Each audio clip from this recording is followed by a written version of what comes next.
protective yung amo kong lalaki, kaya sinita niya ng ganon. Hi guys, good evening. Isi-share ko lang sa inyo itong nangyari sa amin. Kanina lang nung dumating kami dito galing naghatid sa airport ng pamangkin ng amo kong lalaki. At yan guys, dyan kami kasi yan yung parking area, tapos pakyat kami dito. At dyan kami naglakad ng alaga ko. Inakbayan ako ng alaga ko. Simula doon sa may hagdanan papunta dito, inakbayan ako ng alaga ko. At yan, yung tao ay dyan nakaupo. Dyan sa likod nakaupo. Kasi meron siyang ka-video call. At saka, yun, inakbayan ako ng alaga ko dito at medyo inipit niya yung liig ko. Kasi sabi niya, ay pupunta daw kami sa bahay ng pastor namin kasi may prayer meeting doon. Ang bahay ng pastor namin guys, kung makikita nyo yung mga building dyan, isa sa mga building dyan, flat na yan, dyan nakatira yung pastor namin. So, from dyan hanggang dito, at saka hanggang dito papasok sa bahay, yung tao dyan ay nakasilip pala sa amin. At saka yung amo kong lalaki ay nasa likuran namin, ay nakita niya yung tao na nakatingin sa amin. At yun, nakita pala ng amo kong lalaki na simula doon sa may hagdanan papunta dito hanggang sa nakapasok na kami dito sa loob ng bahay ay nakatingin sa amin yung lalaki. At saka kami ng alaga ko hindi namin napansin kasi yun nga, nagtawanan kami kasi inipit niya yung leg ko. Tapos sinabi pa niya sa akin na pupunta tayo doon. Sabi ko hindi kasi meron pa akong lagnat, kasi nga na-post ko yun kanina guys na meron pa akong lagnat, masakit pa yung ulo ko. So yun ang sabi ko sa kanya, hindi mo na ako sasama sa prayer meeting ngayon kasi masakit pa yung ulo ko. At nagtawanan kami kasi sabi niya, hindi ka sasama, may libreng pagkain doon, may biryani, di ba paborito mo yun? Kasi gusto talaga niya na sasama ako doon guys, kasi nga parang wala siyang masyadong kaedad na pupunta doon. So, gusto niya nang mayroon siyang kasama. So, sabi ko, sorry talaga kasi medyo masakit yung ulo ko. Kaya yun, inipit niya yung leeg ko. Tapos natawanan kami hanggang dito sa loob. Hindi ko na sinara yung pintuan ng pagpasok namin dito kasi yung amo kong lalaki nasa likuran lang namin.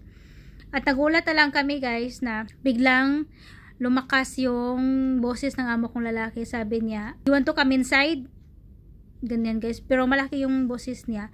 At saka paglingon namin ng alaga ko, kausap niya yung lalaki. At saka nakaganyan pa talaga yung liig ng lalaki guys. Nakasili pa dito sa loob. Parang tumawa pa yung lalaki kasi baka akala niya ay nagbiro pa yung amo kong lalaki. Sabi ng amo kong lalaki, kanina ka pa, simula doon sa hagdanan hanggang dito nakapasok yung mga anak ko. Nakatingin ka sa kanila hanggang sa nandito na sa loob, sumilip ka pa. Anong gusto mo? Gusto mong pumasok sa loob? Gusto mong makausap yung mga anak ko? Ganon. So, parang nahiya yung lalaki at saka tumayo siya at saka pumunta na doon sa elevator papunta sa taas. Kasi nga guys, dito, ito talaga yung nakakatakot dito kasi nasa ground floor kami. Maraming nasa taas nagrenta guys na hindi namin kilala kasi may pabago-bagong mga tenant dito. Hindi namin kilala lahat. At saka marami talagang nagrenta sa taas. Siguro kami lang dito yung pinakamatagal na nagrenta guys. Yung mga amo ko lang pinakamatagal na nagrenta dito. Kami ng alaga ko, kalma kami dito kasi dito na nga siya lumaki. At ako din, simula dumating ako dito na flat sila tumira. Parang kalma lang kami dito pero yung mga ibang tao talaga makatingin. Sa palagay ko, nakatingin lang yung lalaki sa amin kasi inakbayan ako ng alaga ko at saka parang inipit niya yung leg ko ba tapos natawanan kami. Pero protective yung amo kong lalaki kaya sinita niya ng ganon. At saka nung nakapasok na yung amo kong lalaki dito, sabi pa niya, kapag si madam daw yun yung nakakita ay sinampal na daw yung lalaki. Sabi niya. Kasi bawal yun guys, bawal talaga ang mga ganyan na tumingin ka sa mga tao dito. Kanina pa ako nagsalita dito pero hindi ko nasabi sa inyo kung saan yung amo kong babae.